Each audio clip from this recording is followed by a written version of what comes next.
जनता को गुमराह करने का असफल प्रयास किया जाए तो यह भारत के संविधान का अपमान नहीं तो और क्या है। आजकल भारत में राजनीति के हालात कुछ ऐसे हैं कि चुनाव का मुद्दा चुनाव आयोग ही बन गया है। विपक्ष ने एसआईआर के मुद्दे और वोट चोरी जैसे मुद्दों को उठाकर चुनाव आयोग पर निशाना साधा है। बीते कुछ दिनों में ये मुद्दा इतना गंभीर हो गया है कि अब विपक्ष के साथ जनता भी सच्चाई जानना चाहती है। देश जानना चाहता है कि अगर चुनाव आयोग पाक साफ है तो क्यों विपक्ष के इन नेताओं को जवाब नहीं दे रहा है। खुले आम चुनाव आयोग पर आरोप लगाए जा रहे हैं, लेकिन चुनाव आयोग है कि सोशल मीडिया प्लेटफॉर्म पर पोस्ट कर रिप्लाई देता है। अब चुनाव आयोग ने विपक्ष के सवालों के जवाब देने के लिए प्रेस कॉन्फ्रेंस की है। आइए समझते हैं चुनाव आयोग ने अपनी प्रेस कॉन्फ्रेंस में क्या कहा है। दरअसल भारत में बीते कुछ दिनों में चुनाव आयोग पर लगातार दबाव बढ़ रहा था। इसका नतीजा हुआ कि अब चुनाव आयोग को खुलकर सामने आना पड़ा है। आयोग ने यहाँ विपक्ष के सभी सवालों के जवाब सामने रखे। मुख्य चुनाव आयुक्त ज्ञानेश कुमार ने विपक्ष के आरोपों को खारिज किया और खुद की छवि को सुधारने की बात की। चुनाव आयुक्त ने पक्षपात के आरोप पर सबसे पहले जवाब दिया। चुनाव आयोग पर आरोप था कि आयोग के सरकार के लिए अन्य नियम है और विपक्ष के लिए कुछ और नियम है। इस पर चुनाव आयुक्त ने कहा, आयोग के लिए न कोई विपक्ष है न कोई सत्ता पक्ष है, सब समकक्ष है। चुनाव आयोग के लिए न तो कोई विपक्ष है न तो कोई पक्ष है, सब समकक्ष हैं। चाहे किसी भी राजनीतिक दल का कोई भी हो, चुनाव आयोग अपने संवैधानिक कर्तव्य से पीछे नहीं हटेगा। चुनाव आयोग ने एसआईआर प्रक्रिया करवाने के पीछे का कारण भी यहाँ बताया। चुनाव आयोग ने बताया कि बीते 2 दशक से विभिन्न पार्टी के राजनेता हमसे मांग कर रहे थे कि वोटर लिस्ट में सुधार होना चाहिए। पिछले 2 दशकों से लगभग सभी राजनीतिक दल मतदाता सूची में त्रुटियों के सुधार के लिए मांग करते रहे हैं और इसी मांग को पूरा करने के लिए ही चुनाव आयोग ने गहन पुनरीक्षण अर्थात स्पेशल इंटेंसिव रिवीजन एसआईआर की शुरुआत बिहार से की है। वही नाम काटने वाले आरोपों पर चुनाव आयोग ने कहा कि इस प्रक्रिया में सभी दलों के 1,60,000 बीएलए शामिल थे।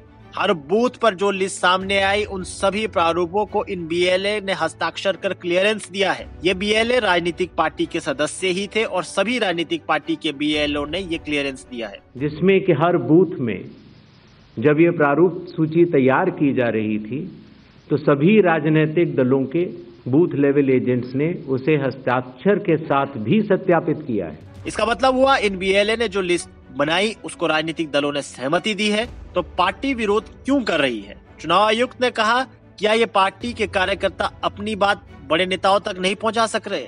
और इन क्लेम्स एंड ऑब्जेक्शंस के लिए, इन त्रुटियों को हटाने के लिए बिहार के एसआईआर में 1 अगस्त से 1 सितंबर का समय निर्धारित है। अभी भी 15 दिन का समय बाकी है।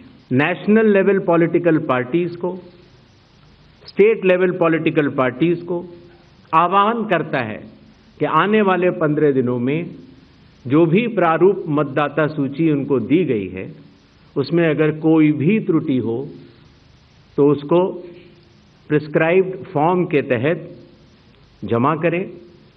चुनाव आयोग के दरवाजे हमेशा सबके लिए समान रूप से खुले हुए हैं। चुनाव आयुक्त यहाँ पर उन सभी राजनीतिक पार्टियों को जवाब देते हुए चुनाव आयोग ने कहा कि एक सोची समझी साजिश भी हो सकती है चुनाव आयोग को बदनाम करने की।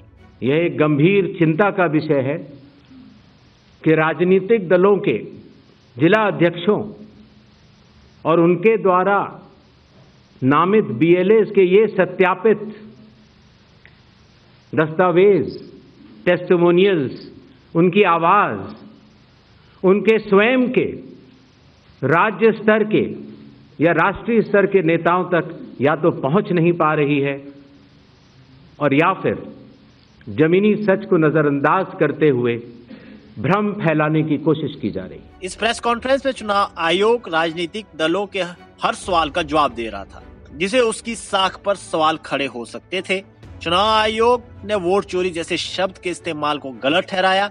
इस दौरान चुनाव आयोग ने विपक्ष के सीसीटीवी मांगे जाने को लेकर भी कहा, अगर चुनाव आयोग सीसीटीवी देता है तो वो मतदाता की निजी जानकारी और निजता का हनन होगा।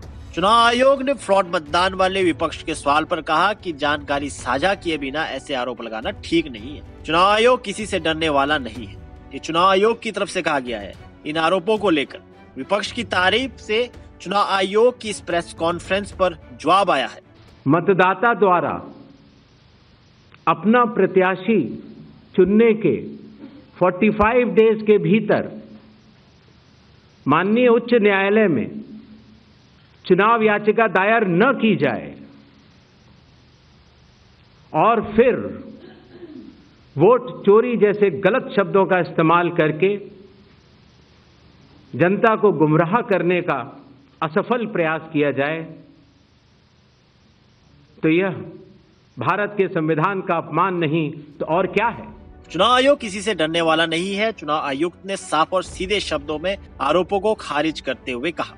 इस पर अब विपक्ष की तरफ से चुनाव आयोग पर आरोप लगाया गया है। कांग्रेस की राष्ट्रीय प्रवक्ता सुप्रिया श्रीनेत ने इस प्रेस कॉन्फ्रेंस को सवालों के घेरे में खड़ा कर कहा कि चुनाव आयोग एक तो चोरी कर रहा है और दूसरा सीनाजोरी। ज्ञानेश कुमार जी, आप इस देश के मुख्य चुनाव आयुक्त हैं, क्या लाज शर्म मर्यादा पूरी तरह से खत्म हो गई है? आप एक तो वोट चोरी कर रहे हैं और उसके बाद सीनाजोरी कर रहे हैं। आप कितनी भद पिटवाइएगा अपनी और एक संवैधानिक संस्था चुनाव आयोग की, जो कि इस देश में निष्पक्ष चुनाव कराने की जिम्मेदार है। खैर, आज आपने एक प्रेस कॉन्फ्रेंस करी और उस प्रेस कॉन्फ्रेंस से आपकी और भद पिट गई। कुछ चीजों का जिक्र पहले करते हैं। पहले चीज का जिक्र है, आपके पास किसी चीज का कोई जवाब नहीं है। आपसे सवाल पूछा गया, महाराष्ट्र में टोटल वोट वहां की अडल्ट पॉपुलेशन से ज्यादा कैसे है? कोई जवाब नहीं। SIR कितनी हड़बड़ी क्या थी बिहार में? कोई जवाब नहीं। 60% बिहार बाढ़ से ग्रस्त है, इतना जरूरी क्यों था SIR कराना? कोई जवाब नहीं। एक ही पते पर इतने लोग कैसे हैं? कोई जवाब नहीं। बहरहाल इस मुद्दे पर चुनाव आयोग ने अपनी बात स्पष्ट रूप से सामने रखी है, लेकिन विपक्ष शायद इस मुद्दे पर मानने को तैयार नहीं है।